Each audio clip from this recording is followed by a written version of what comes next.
Hi guys, I'm Forrester here with a review of Community Coffee's Santos Bourbon coffee blend. Now this is a unique coffee with an interesting story.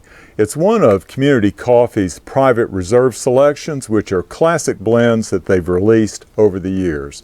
Now I'll zoom into where you can read this information right here in yellow, but this coffee comes from southern Minas Gerais, which is the main coffee producing state in Brazil. And Brazil produces 1/3 of the world's coffees. Now the name Santos Bourbon comes from two things.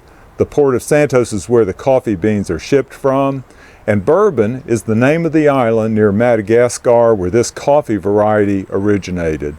That island is now called Reunion Island if you want to look it up. Now this particular blend of coffee features the rare yellow bourbon variety. The vast majority of coffee beans turn red when they ripen, and they're called cherries.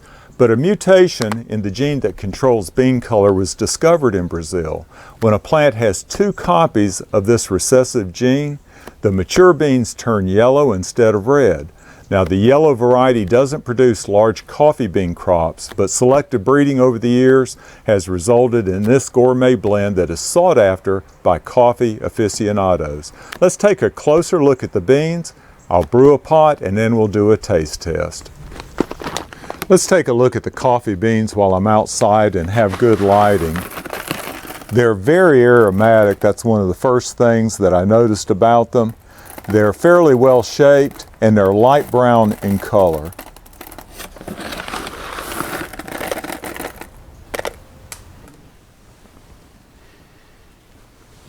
Okay, while the water's heating up, I'll go ahead and weigh out the amount of coffee I'm going to use. And I use the same recipe that I do for my other coffee blends, and I weigh out 33 grams.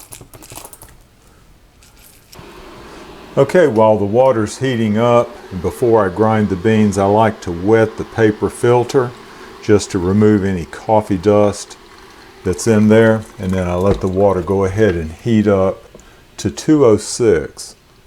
Now I'll go ahead and grind the beans, and I like to set it between coarse and medium. I don't like it too fine.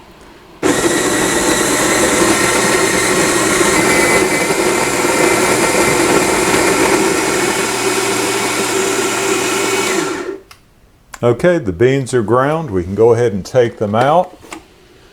There's what they look like. And we'll go ahead and dump them into the filter. I like to level them by hand and then press an area in the middle and then dump the water that's still in there. That water serves to preheat this Hario canister. All right, so we're going to zero it out. We're going to start the timer and let it bloom for 30 seconds.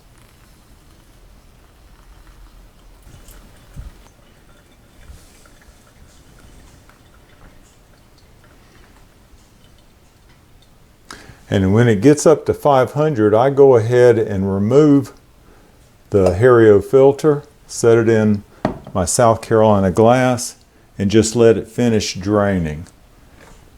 We'll go ahead and stop the clock, and we'll pour us the cup and see how it tastes. All right, I've been drinking it and I've almost drunk it dry, so let's go ahead and finish it off. I'll fill my cup up again, and I got a little bit more left over. I might share that with Wanda, see if she wants some.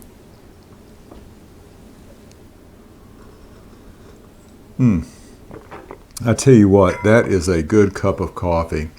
And the aroma of it is just as good as the flavor. In fact, the aroma, I think, adds to the flavor. But it has a semi-sweet taste, and the best I can describe the flavor is the flavor of raisins, at least a subtle taste of raisins. And raisins out of the bag have a sweet flavor to them. That's what this tastes like. There's no bitterness to it at all. Now this is a medium to dark roast. I think I brewed mine a little darker than maybe some people might, but I like it that way. You can brew it more lighter if you want to. But I could drink this every day, and that's why I got a 32-ounce bag instead of a small 12-ounce bag. So this will last me a while, but I'll enjoy drinking it. The 32-ounce bag costs $23, which isn't bad at all. So if you think you might enjoy this coffee, give it a shot. It's a coffee that aficionados like to get just because of its rarity with the yellow bourbon variety beans. Y'all take care.